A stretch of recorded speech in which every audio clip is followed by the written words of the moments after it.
In today's episode, we talk to Stephanie Contreras, a Philly-based paramedic with experience in the Tranq dope crisis.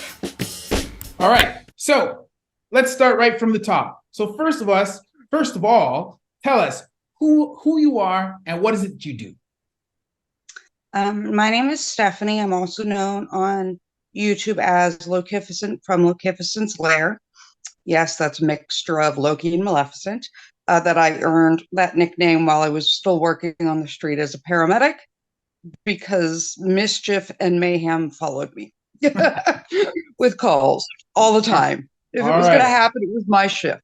So in other words, you had that black cloud aura about you, yes? So ironically, no, they said I had a vortex of doom, not a black cloud, because I have been present for a school shooting, a school stabbing, 2 mall shootings. I ran a shooting shift for like a month. Okay. I was on CNN so many times. Black cloud would have been nicer. My boss was like, stay off CNN and stop being a vortex. Perfect. What I'm going to need you to do is stop.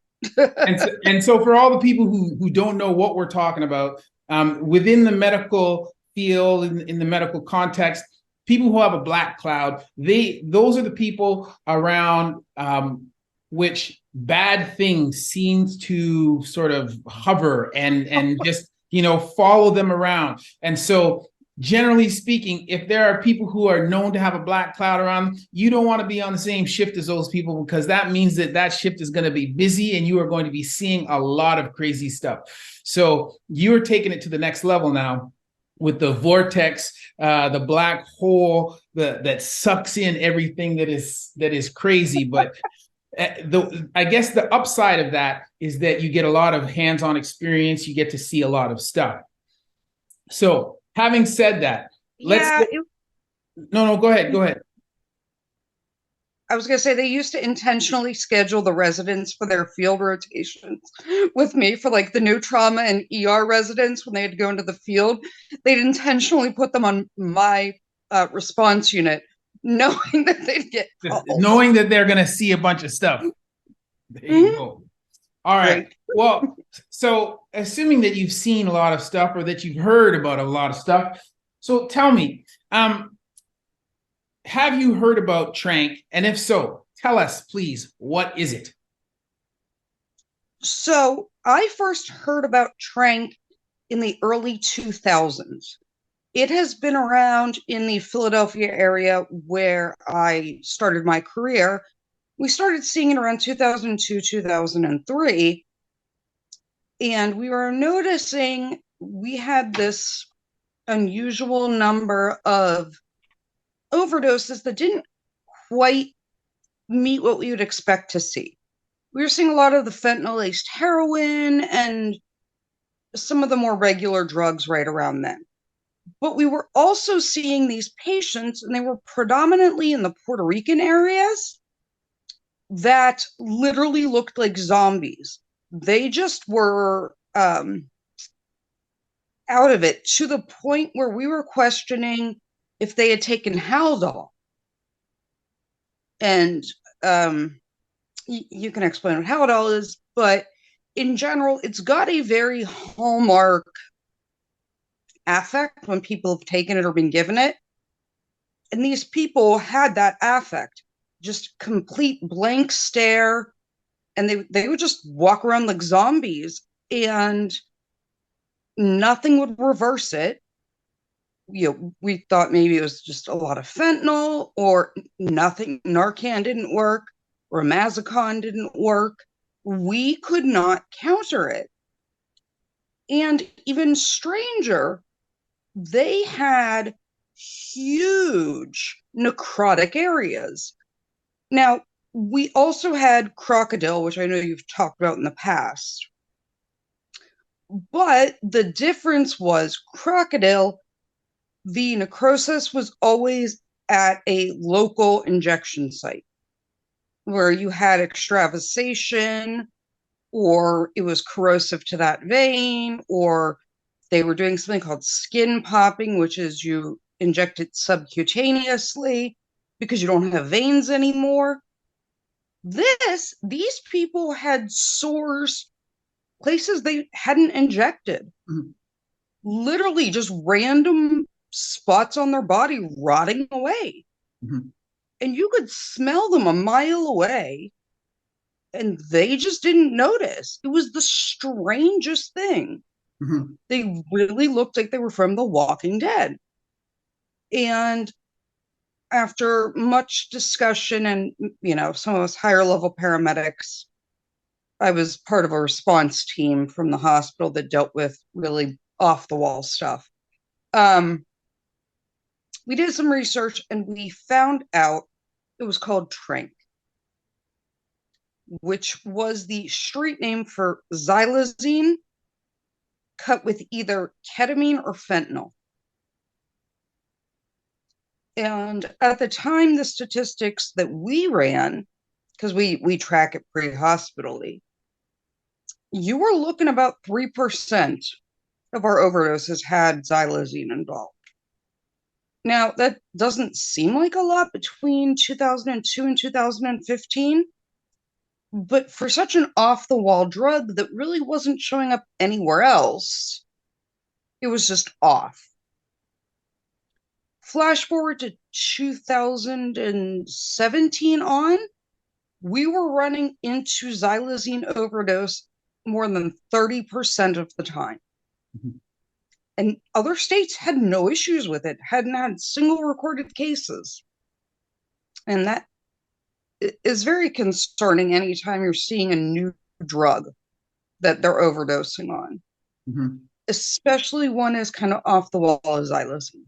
Mhm. Yeah, I watched something recently just about that, where they had said the exact same thing, in that you basically had a tenfold increase in that period, a very short period of time, from up to over 30% of the overdoses were from that. But there's one thing that you mentioned there, talking about how Tranq was either mixed with ketamine, xylazine mixed with ketamine or with fentanyl. And Correct. So a question that I have is, as far like on the street, were those still both referred to as Tranq, or were those differentiated? And the reason why I ask that, for anybody who's wondering, is because ketamine and fentanyl are two different kinds of medication. They both have some analgesic or pain relieving effects, but they also work by two different mechanisms. One is a narcotic, and ketamine is a different class of agent. And they have some different side effects. But while both may give you a little bit of central nervous system depression, ketamine also gives you this dissociative effect. And so I would imagine, although I don't know, that if you combine xylazine with ketamine and you combine xylazine with fentanyl, the effects that you're going to get from those two medications, or from those two combinations, is going to be different. So back to the question, did they call them different things on the street, or were they both still Tranq? And did you notice, or did people say that there's any difference between the two? So it's generally the xylazine is what is known as Tranq. Mm-hmm. Very few people actively were seeking out Tranq Mm-hmm. because it is not scheduled and regulated by the DEA. It is cheap and easy to import. So, and it's not a controlled substance, so you don't have DEA scrutiny. You actually really will not notice much of a difference in someone that has taken xylazine cut with fentanyl and xylazine cut with ketamine. They both are just kind of that Haldol stare. And anybody who's been around an emergency room, and they know what this, we call it the Haldol stare is. The lights are on and just nobody's home. Mm-hmm. And they all have that appearance. Yeah, it's really quite off-putting when you see videos, or in your case, when you see the actual people, and it's just like you say, the lights are on, nobody's home.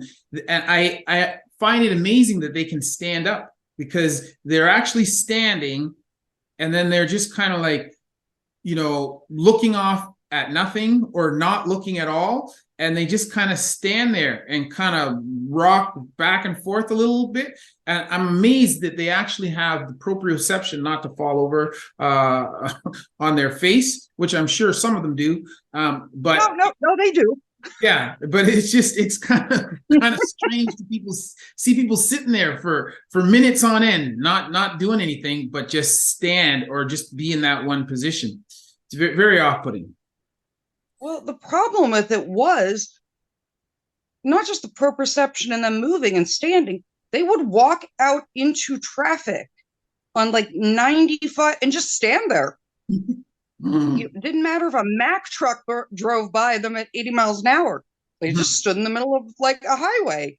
Yeah. And you're like, sir, I'm gonna need you to step out of traffic.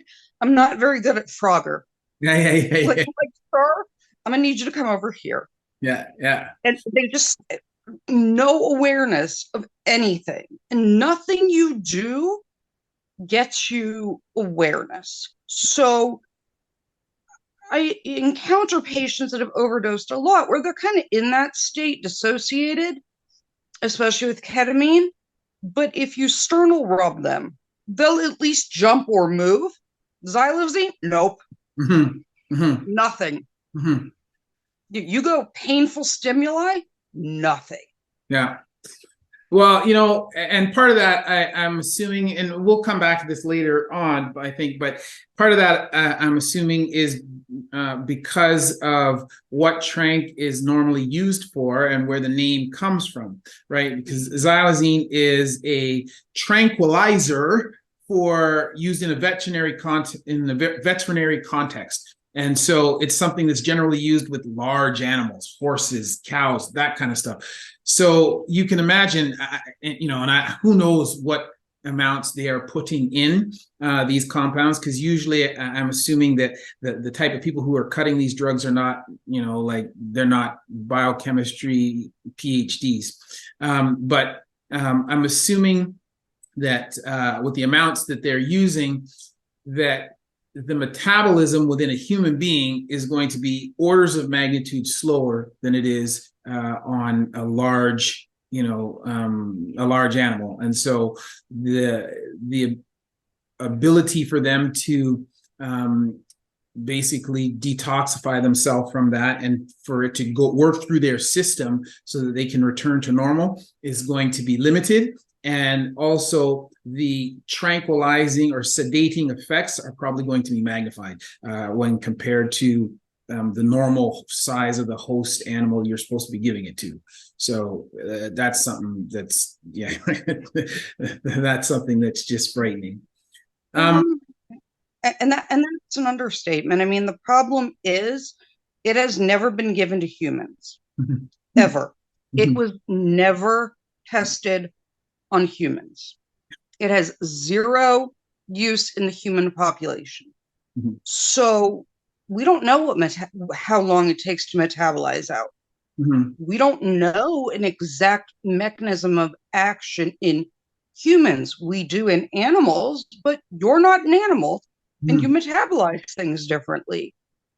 And the reason we even knew it was there is we were sending samples that we found with these patients out for mass spec.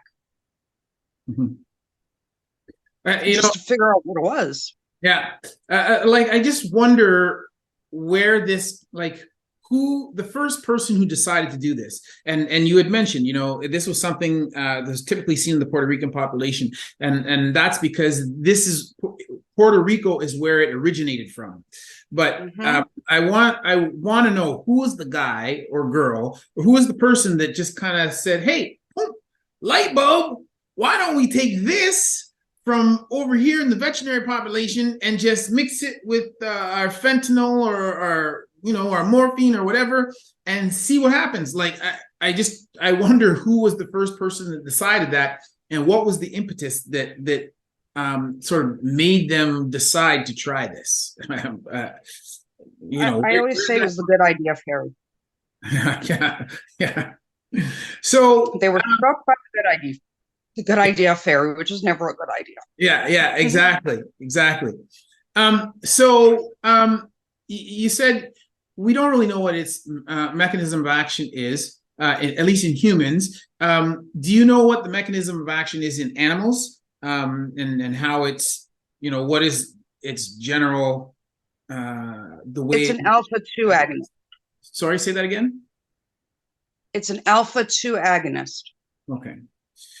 So, but as you said, because we don't have human studies, although technically we are studying it right now, we're not sure that right.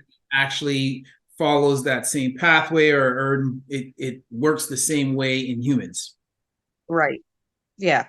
We do know in the veterinary population, it's an alpha 2 agonist. It is non-narcotic and not an opiate. Yes. So, and it is not a benzodiazepine either. Yes. So, which you see with ketamine a lot. Okay. So, it's not a narcotic, not an opiate.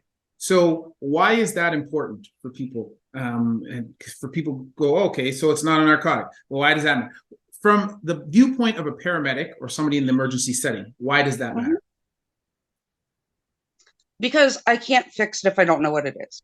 So generally when you encounter me or we encounter someone on an overdose, in almost all states in the United States, there's a law that protects you from prosecution if you tell us what you've taken or what your friend has taken, that they will not prosecute you for telling us what you took in kind of an attempt for transparency, right? Because we can't fix what we don't know. And we carry, Narcan, which everybody's heard about for opiates and fentanyl. We carry something called Ramazicon, which we use to reverse benzodiazepines, which are things like Versed, Valium, Ativan, overdose. So we have to know what you took to know what drugs to give to reverse it. And the problem is something like Ramazicon, you can cause status seizures if you give it to somebody who is dependent on benzodiazepines. The problem there is the only way to fix those seizures is more benzos. So we don't just willy-nilly really going to give that if we can avoid it because of risk. So we need to know so we can try and figure out how to fix it. And to date, there's no known reversal agent. It is supportive care only for xylazine. There are several studies going on where you can kind of mitigate it with certain drugs. And we, for the purposes of overdose, kind of treat it like you would clonidine. But it's predominantly supportive care. We can't reverse it. And I don't want to give somebody a ton of Ramazicon and make them seize, if I can avoid it. Or you don't want them to completely withdraw. People have a perception that when we give Narcan, we're going to make them sober, which is not correct. We give just enough Narcan to relieve the respiratory depression effects of the opiate. We do not want to strip that opiate because now not only do you have a pissed off person as a patient in a moving vehicle, there's other issues that come from someone withdrawing from chemicals, especially with polydrug. So we just want to reverse the life-threatening, not strip you all the way to sober necessarily. And we can't if we don't know what you're taking. And that's problematic.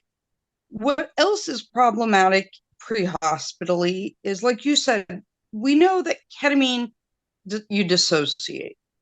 We know what fentanyl does with how it affects opiates act, right? Xylazine is a respiratory depressant. it depresses heart rate. It has the same depressive effects that opiates do.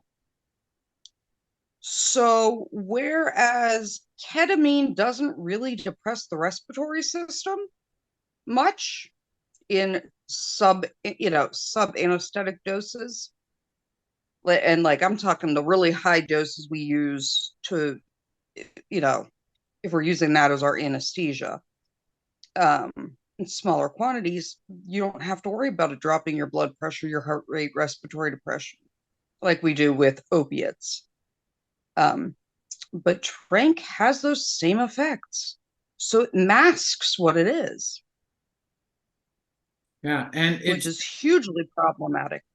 For sure, for sure. You don't know how to reverse it if you don't know what it is. And things that you would typically, if it looks like, say, a narcotic overdose, and you hit it with Narcan, but wait, the person doesn't respond, then it's like, oh my God, like what is going on? Do I need more Narcan, or is this something that is totally not that, right?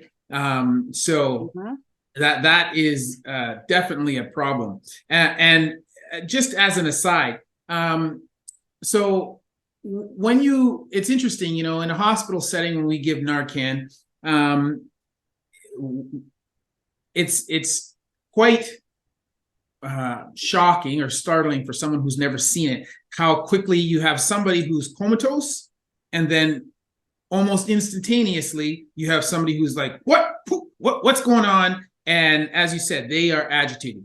Do you find with Ramazicon the same thing happens with benzos? It generally depends on if they're a chronic benzo user. If they're a chronic benzo user and you give Ramazicon, they just seize in the field a lot of the times. So you're giving baby amounts of Ramazicon. And personally, and it's state dependent for the laws and the medical orders for the pre-hospital community.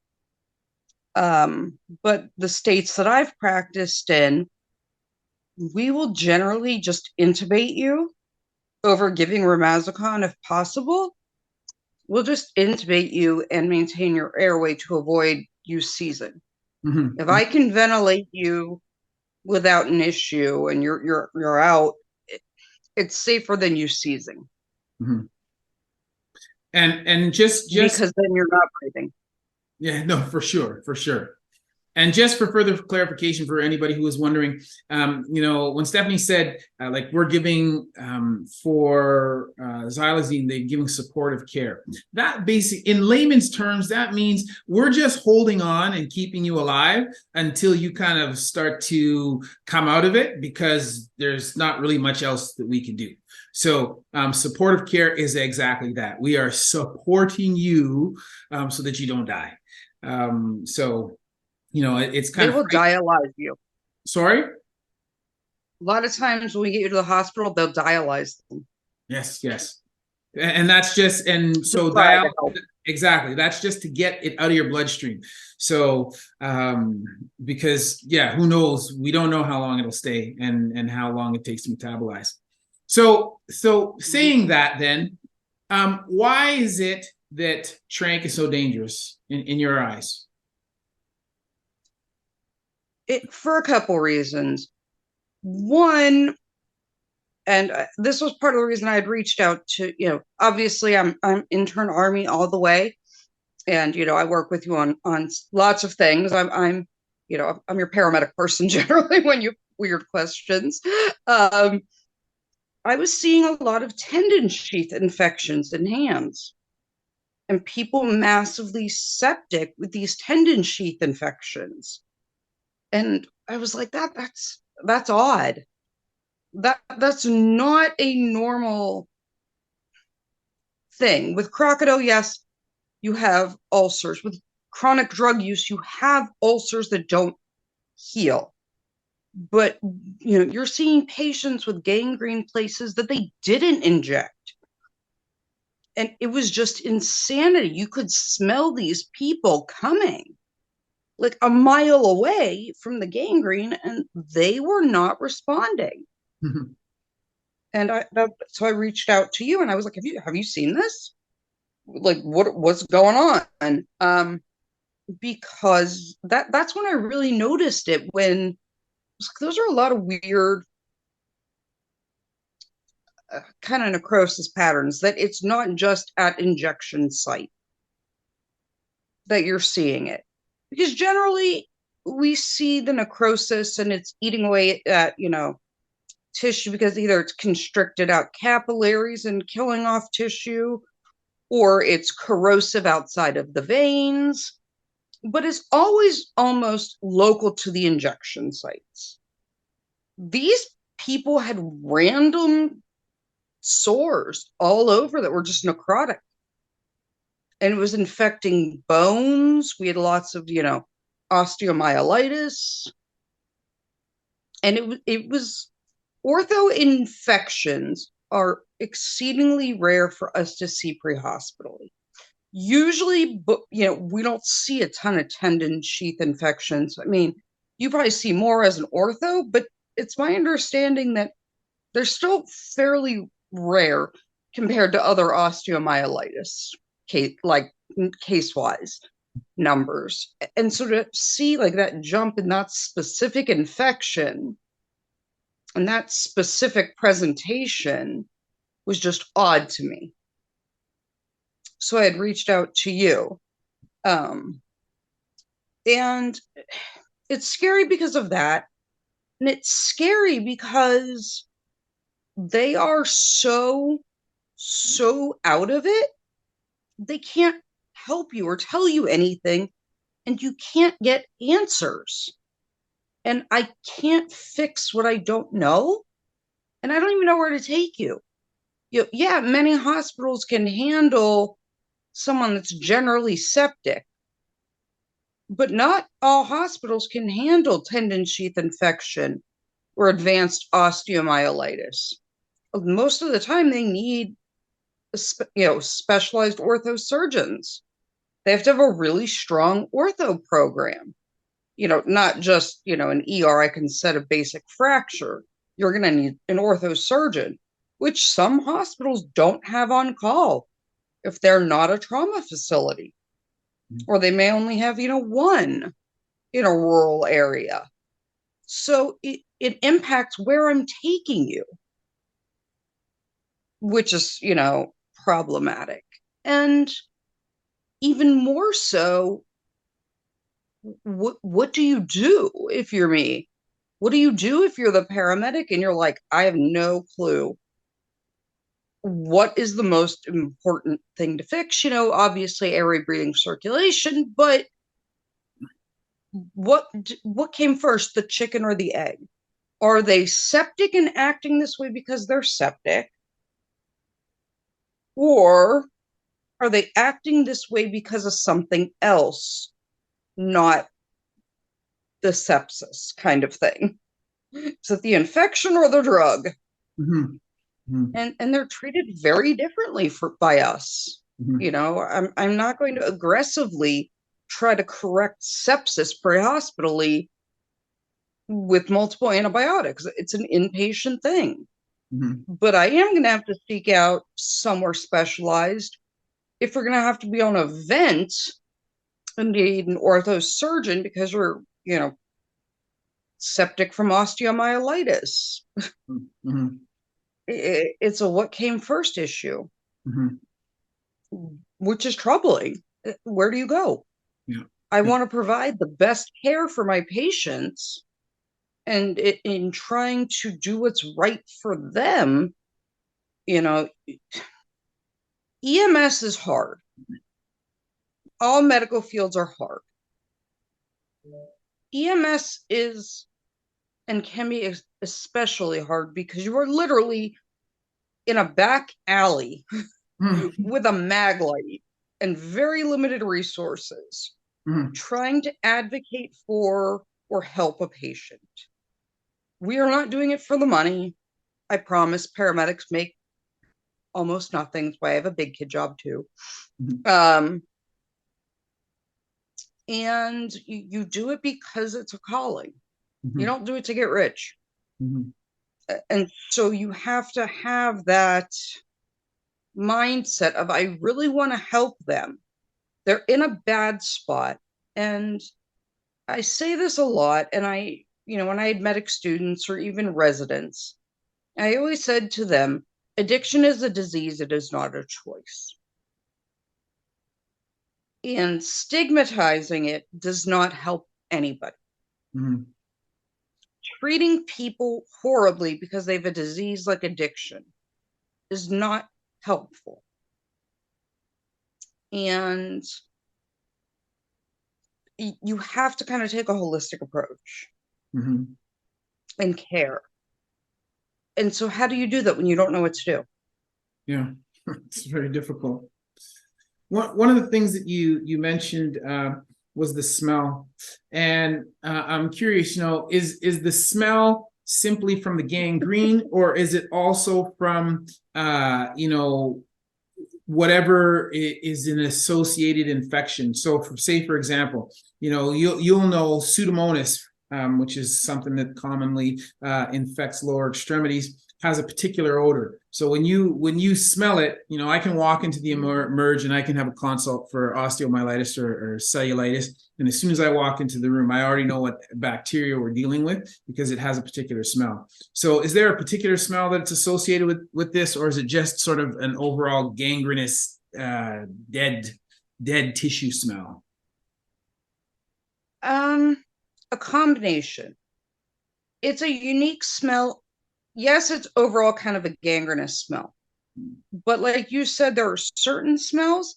It is more akin to decomposition 72 hours or more post-mortem. And that smells different from a gangrenous infection. The smell is what we would see 48, 72 hours post life. Mm-hmm, mm-hmm. It is that human decomposition, not that gangrenous smell. And neither smell nice, but human decomposition is even worse than Pseudomonas or gangrene, and it's a very particular smell. Mm-hmm. And the fact that they're walking, and the fact that they're walking around with that and it doesn't bother them, like that is just frightening, And I saw in one video about it where a guy who had very large sores on both forearms and on his legs, and he was just saying, they asked him, does it hurt? Does it bother you? And he's like, it hurts a bit, I guess. But he said, and he went on to say, yeah, I hear other people complaining about the pain and blah blah blah, but I just deal with it. and the fact that people would, knowing that what they're doing is causing that pain, and yet still do it, just kind of reinforces the amount of draw, the level of addiction, or their addiction has on them.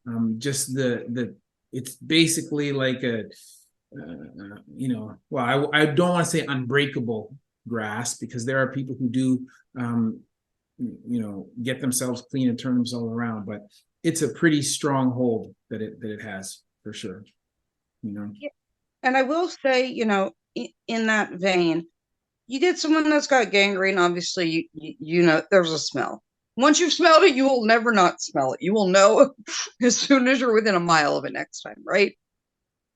But a lot of the time with these infections, crocodile and things, because it's kind of got a cautery effect or it's a corrosive effect, they don't feel pain at those areas a lot of the time. Once they're kind of past the initial cellulitis. They're still in pain. One of the first bad Tranq cases I saw, I could see the ulna and radius and look through their arm. All the muscles between the ulna and radius, almost the entire length of the forearm, were gone, and you could look between the two bones. They could hold their arm up and you see right between, clean through. Mm. And I said, does it hurt? Thinking maybe it's like with some of the other ones that kind of cauterize nerves. They're like, oh, yeah, I feel it. I just don't care. Oh. Whereas, you know, some of the other drugs, when you have the necrosis or the gangrene, they can't feel it because they've killed off the nerves. This they feel, they just don't care. Mhm. So in general, And so it's extremely yeah. So in general, we've talked about a few of the things, but in general, how do you find it compares to narcotics or other illicit drugs? so here's the thing. It is a huge potentiator, which means 1 + 1 doesn't equal 2, 1 + 1 now equals 5. So they seek it out Mhm. because of that potentiation. And because it is not a controlled substance in the US or Canada yet, it is very, very cheap and is very easy to get past DEA or Customs and Border Patrol because the dogs aren't trained to look for it or smell for it. Mhm. So, with this intense focus on fentanyl and the fentanyl crackdown that we're seeing because it's cut into everything, that's a lot riskier than getting something like Tranq from Puerto Rico that you can very easily traffic in. Mhm. So that's a big part of it. The dealers are getting so much more money. So they're cutting higher and higher amounts of Tranq in. Mhm. And they know that zombie-like effect, such a pull, like even more so than fentanyl, that they'll cut really high amounts and it's cheap. So why not? And even in chronic users, they're not burning through it nearly as quickly. They're staying kind of out of it for extended periods. And that's problematic because you can't stop it. And it's starting to spread nationwide. It's starting to saturate drug markets. And it's problematic, at least, at best. It's devastating when you see it and you're like, but that hurts. You just don't care. Mhm. And then the dealers are like, well, they come back looking. And it does the same central nervous system depression effect in people that an opiate does. So if somebody really wants that specific kind of effect, the other issue I found with it, and the only reason I kind of even got this answer from one of my regular patients that I ran into a lot, is we'd build a good rapport pre-hospitally. And I was like, can I ask you? Because they don't like to share a lot of the times. They're worried about police and things. I said, well, if it hurts, why are you seeking it out? And he said, it's cheap, but and this was the point I reached out to you. It's cheap, but I don't have a tolerance because it is not an opiate or a benzo. If you have a very high opiate tolerance for things like fentanyl because you've been a chronic abuser, and they're chasing that high because you're walking a fine line with overdosing a lot of the times, and they're always chasing that initial high. Nobody has built up tolerances to Tranq. So not only does it potentiate your opiate, your benzo, your ketamine, but they don't have to worry about chasing it because there's no tolerance built up. Mhm.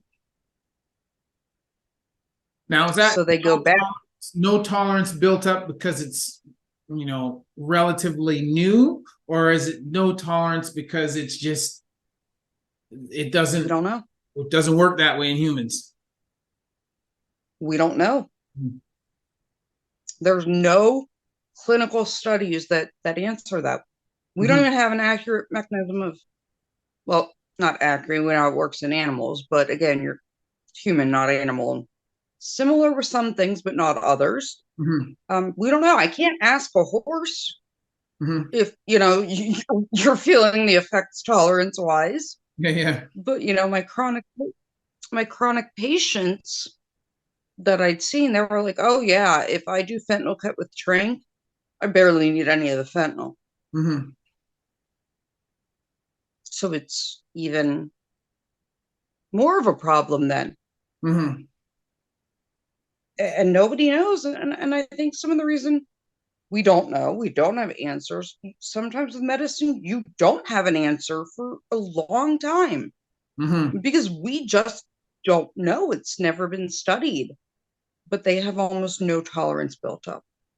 Well, I think, and the other thing is, I don't know that we'll get answers for a long time because, I can imagine the ethics application for the study for this, right? Because already we know that it gives people ulcers, including ulcers at sites that are not even in the injection site.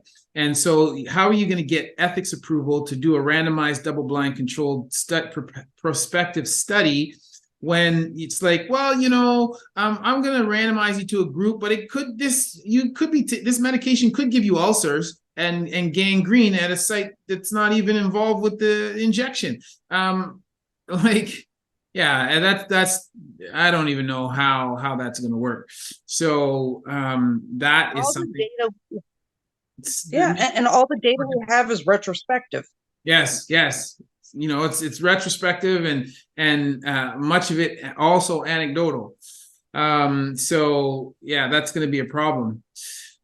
So tell me, apart from the tendon sheath infections, the gangrene, what are some of the other side effects or some of the other complications that you've seen or that you've heard of associated with Tranq? Extreme lengths of time with no affect. Like we're saying, I mean, they're just lights are on, nobody's home. I have seen patients be that way for days. Wow. Days. Okay. And one overdose I picked up on it. I only picked up because the dude hadn't moved off a bench in 3 days and hadn't moved. He was still just sitting in this. I drove past him multiple shifts. I was like, my man hasn't moved at all. He'd been sitting there for 2 days, didn't move at all. So, and the secondary effects that are, pressure ulcers, where you've been sitting for in one position. Rhabdomyolysis. Oh my God, man. Yeah. Yeah, rhabdo. You have, dehydration. You have all these issues. Exposure. These people will literally sit there in, the middle of winter in shorts for days. It doesn't matter. And so then you have, exposure issues to the elements. So, we're seeing that it has a very high level of respiratory depression and, CNS depression. Respiratory drive's depressed, heart rate's depressed, depresses your blood pressure. In the field, I've tried both dopamine and some other vasopressors without much luck. Trying to give things like vasopressin or dopamine. We're not having much luck pre-hospitally to bring, I can give you meds to try to bring your heart rate up, and it's not having any effect. We go push dose epi. We're not seeing a response sometimes. So it is a marked CNS depressant. Yes. We don't know how, but it does, and we don't know how to counter it. Yeah, which makes supportive care difficult, right? It's like, hey, I don't know what's affecting you, and I'm going to try and keep you alive, but whatever it is that's affecting you is fighting me, trying to keep you alive. That is very, very scary. So yeah. You mentioned one of the cases, with the Radius and Ulna. What, are there any other Tranq cases or patients that you've seen that stand out in your mind? I had one gentleman who I could see the entire mandible maxilla. If they had had a Lefort fracture, I'd have been able to see the Lefort fracture in the face. I mean, they had a completely exposed mandible and maxilla on the one side. Mm-hmm. That's why I said, Tranq, they look like Walking Dead video game zombies. Mm-hmm. You will see, all of the dentition that they still have, mandible, maxilla, face missing. I've seen, we said, between the ulna and radius. I know a few people who were able to see, ribs. I know one patient that came into the ER where we actually did not require anything or even to look for landmarks to trach them, because you could see the internal jugular, external jugular, the thyroid cartilage in the neck, because it had eaten away all the overlying structures. Mm. And, if I can see major veins and arteries, if you've ever seen like that bodies exhibit, Mm-hmm. or, cadaver lab, same thing. Yeah.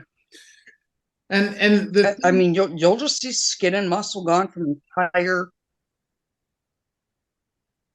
and when I think about that, I wonder to myself, how do you even come back from that? Like, assuming that you could rehabilitate yourself, and yeah, curb your addiction, get treatment for it. When you have stuff like that is major facial reconstruction, right? And or major reconstruction of whatever body part. I in the one video that I was talking about earlier, with the young man who had ulcers on both arms and both legs, they were quite large, and he had gone to the clinic and they had talked to him about the potential for skin graft, but he had to, number one, not be living on the street, which he was doing in Kensington, and because obviously if you have a skin graft, you have to keep it clean, and you otherwise the skin graft is not going to take. So that was a problem, and then also you have to have good basic nutrition, because you need to be able to provide all of the growth factors, healing factors that are going to allow that skin graft to take it, and then eventually cover the ulcers. And so if you are not eating well, you're not eating properly, you're getting rare meals, and you're eating crap food, then that's all very very unlikely to occur.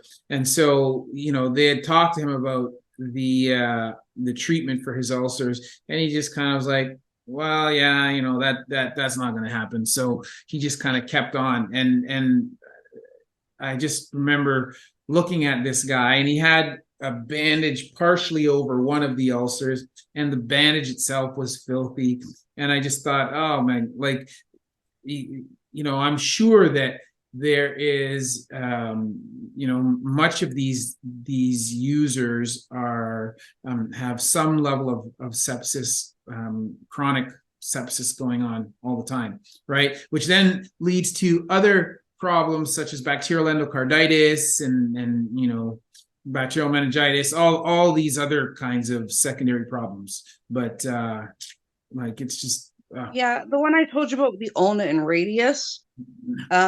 So ultimately, the cases that I've seen that have been really bad, like really, really bad.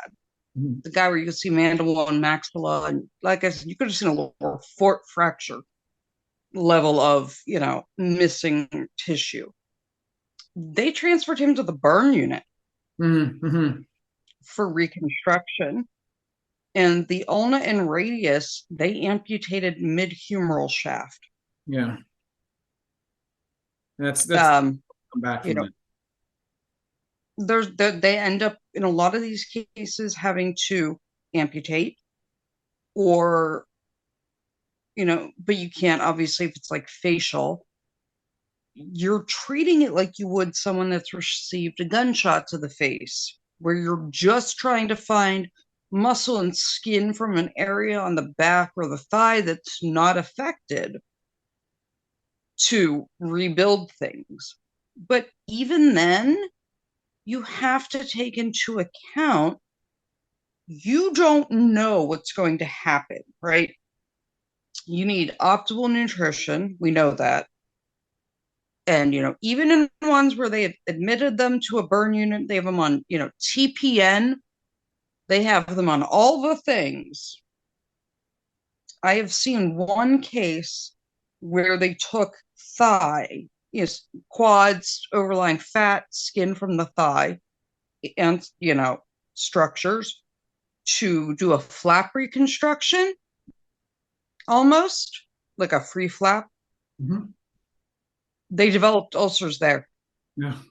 Because you're getting ulcers at other sites. Mm-hmm. And they're not even limited to popping up immediately. So I think one of the things you and I talked about was like Phenergan. The extravasates, we can give you something, kind of mitigate where the tissue we know is going to be eaten away because it's corrosive. And we know how long we have, we know what to do. We know what to watch for, right? This guy, they, did a reconstruction, muscle, microvascular surgery, all of this. And like a month later, we knew he hadn't had any Tranq because they were watching him real closely. No visitors, nothing. I was on, one-to-one watch. I want to say like 2 weeks after, probably about 2 weeks after the surgery, spontaneous ulcers. Mm-hmm. Because there was still enough of it just hanging out in the system. Mm-hmm. So even if you can get them to a point you can graft them, we don't know how long it is that these random ulcers can take to appear. Mm-hmm. So it's even more scary to a physician like you. Mm-hmm. Just think about, you're running through your checklist as an ortho. You can see an ulna and radius, like, okay, well, we're going to amputate, we're going to give antibiotics, I'm going to give this and this, we're going to do this to watch and make sure the tissue's alive, it's perfusing. And then randomly 2 weeks later, one of these ulcers appears out of nowhere. Mm-hmm. Kind of reminds me. What do you do? Yeah, it's a good question. Reminds me of a patient that I saw during my residency, who it was a young, healthy patient, and she was 31. She had cut herself at about 1 o'clock in the afternoon when she was shaving. So she had shaving her underarm with the razor, and a little nick there.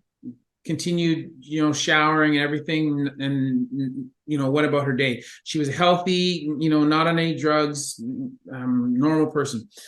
She presented to the hospital by about 5 o'clock, and she was starting to be sick, and she had some redness that was developing in her axilla. And then by 5 o'clock, and then as we started to work her up, and by 6 o'clock, she was like fully septic, and she was like very ill. You could see that the redness was creeping. And so she had necrotizing fasciitis. And there's only a few things in orthopedics that really scare me, and necrotizing fasciitis is one of them, because basically if I'm talking to you, I look away and I look back, it's moved, and you can see it moves so rapidly. And anyway, the first day that we took her to the OR, we basically removed all the skin from her axilla down to her waist on the one side, from mid axillary line to just kind of coming around the back. So, you know, like a 6-inch wide strip of skin and tissue gone, just gone. And then, you know, she went to the ICU, supported her in the ICU for a day or two, and about 36 hours later, like in a totally non-contiguous area down in her groin on the opposite side, the inside of her thigh, like boom, this other fully necrotic patch, totally non-contiguous with where it had been previously, and you know, just a skip lesion, bang, gone over to this other spot, and then we had to take a whole ton of tissue there. And this girl, she was a young, fit, attractive woman. And I remember speaking on the phone to her husband that first day and saying to him, sir, you know, you need to get down here. They had just had a child, you know, like a 1-year-old or 18-month-old. I said, you need to get down here. This is very serious. This is a life-changing event. And we're not sure whether she will survive. Right, because he kept saying, well, she just has a little cut, man. And I'm like, bro, you're not getting what I'm saying. Okay, you need to listen to what I'm saying, because this is bad. And anyway, that young lady, she had multiple debridements, multiple surgeries, skin grafts, and she spent like 45 days in the ICU, you know. So when you talk about, you know, doing an amputation and then, you know, at a delayed stage, it's showing up somewhere else, that kind of makes me think of that. And that was, you know, by no means fun to be involved with that at all, for so many reasons. But it's something that's pretty scary. And certainly this sounds also very, very scary. You know what it kind of reminded me of with the one patient? When we see people with bacterial meningitis, where, you know, they start getting the purple splotches random places, and then they just wildfire. What it looks like in some people. All of a sudden, it looks like you're talking to someone with bacterial meningitis. If I didn't know better, I'd work them up for bacterial meningitis. Yeah. So you're no clue. Yeah. So, you know, this sounds like a very difficult problem. So what can be done to help somebody who's addicted to this drug? Well, I'm going to say the first thing everybody hates, we don't know. But in medicine, and you attest to this all the time when you break things down on the channel, you have to admit that you don't know everything. You have to be in medicine, it's the practice of medicine. We can't explain everything, and you need to be not okay with not knowing, but you need to understand your limitations. Like, there's some things we just don't know. But, you know, if somebody's, you know, addicted to something like Tranq, the best thing we can recommend you do, and this is why I implore my residents when I get them in the field, or, you know, used to have them all the time riding with me, was to not preach to the addict. Don't lecture them, don't preach. Like, it's a disease. They can't always help it. Because the last thing you want to do is cut off that communication, that open communication. Because if you do, they're going to hide things from you, right? You don't have to approve of what they're doing, but you also shouldn't totally stigmatize it. You need to have open dialogue. But you need to make sure they're getting good care. You need to say to them, like, I understand the draw to this. I may not know it specifically, but I know that you're trying. You need to get them to a hospital. You need to be open with the physician and say, they've been taking Tranq. Because otherwise we go back to square one. And that's why I brought up that, you know, non-prosecution thing. You're not going to be prosecuted for telling an ER doc, an ortho, a paramedic that somebody's taking Tranq. We don't care about the police side of it. But if you hide it from us, I can't help your friend. We can't. So you need to be open and honest. If you know they're taking it, even if they're being defensive, stop worrying about the legal consequence. If it is in good faith, you are not going to have a problem. They're not going to prosecute you, kind of thing. And you need to get there and say, they're taking Tranq, and I don't, whatever. Because it would be like I had a patient that overdosed. I knew what it was, but I didn't want to tell you.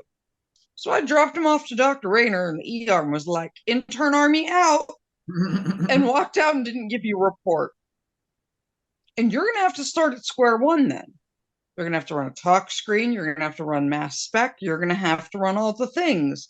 It's money, resources, and time that person may not have. And so you need to give them as much information as you can. When I say them, I mean EMS, the physicians, anybody. You also should always, if possible, bring what they were using with you. We only found out about Tranq because we found the stamp bags on people that were stamped with Tranq or zombie pictures or whatever, and sending it out for mass spec to find out what it was. Didn't even know what xylazine was. It wasn't on anyone's radar. And when I said it wasn't on anyone's radar, what was your reaction when I reached out to you? I was like, hey, intern army, reach out. What about this drug? Yeah. And you were like, I've never heard of it. What? Yeah. So I'm hoping it does. Well, I'm sure it'll make its way to my city in Canada, but I'm hoping it has. They do have reported cases. Yeah. So you guys do have. You're starting to see cases. Okay. Well, fortunately, I haven't seen any yet. I'm not really looking forward to it. Well, but personally, but I'm just saying, we didn't know what it was at first. And it's so unrecognizable that when I went to you and said, hey, intern army reporting in, this is what I'm seeing. Do you know anything about this? And you're like, I've never even heard of this. You wouldn't know what to do if a patient presented to you with these symptoms. And that wouldn't, I guarantee, would not be on your differential diagnosis list. Yeah, exactly. So by the time you've gotten down the differential diagnosis far enough to maybe consider it, it's too late. So if you know they injected it from a specific bag or out of a specific syringe, safely put it in something and bring it. We can send it to the lab and find out what it is. Yeah. If you don't bring it, depending on how long it's been since they took it, there may not be a metabolite left in the blood that we can figure it out. So, you need to be open and honest. You need to bring it like we tell you with poison control issues, random pills. So it can be analyzed. And, you need to care for your fellow human and not just treat them like crap because they have the disease of addiction. You need to show the human side and the compassion and have them be open and honest and bring the things and say, hey, there's this possibility. Because you don't want to handicap the healthcare professional. So that is the best I can do. Yeah. Well, on a larger scale, what can government, if anything, what can they do to help improve the situation? It is my understanding that currently the United States, where I am, is in the process of pushing it through DEA for a scheduled narcotic. Well, schedule controlled substance. They're going through an emergency kind of pathway to make it a controlled substance in the same category as, some of the other really, really illegal drugs. that there's no human use for. And, you know, they need to schedule it. They need to crack down. You know, police departments need to train dogs. And the best thing that can be done, in my opinion, pre-hospitally is educate, educate, educate. Not just paramedics and EMS, but, you know, residents, other physicians, you know, other medical providers, you know. So we're all looking for ways to mitigate.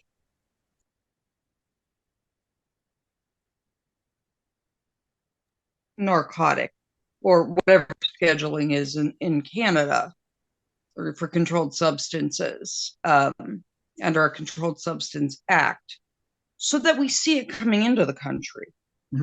So we're looking for it. So there's funding to train dogs to smell it, to try to prevent it coming in. That the best thing we can do is get ahead of it and get out there and say, this is what this is. This is what you're going to see. And if you see this, you need to sound the alarm as fast as you can, because it spreads like wildfire. For sure. And that's the best we can do, is to try and, you know, get the word out there and to try to mitigate the influx. And if it's a controlled substance, it's, you know, is more, it's better known, better studied kind of thing. Yeah. Yeah. You can get ahead of it more. Yeah. More eyes on it. That's all you can do. Yeah. So last question. So try to put out the fire. Yeah. Yeah. What is the landscape in Philadelphia right now? Because this seems to be an epicenter in the United States. It's bad. The Philadelphia area, they're seeing about 40% of overdoses have Tranq involved right now. Is there going to be, especially in Puerto Rican community? Yeah.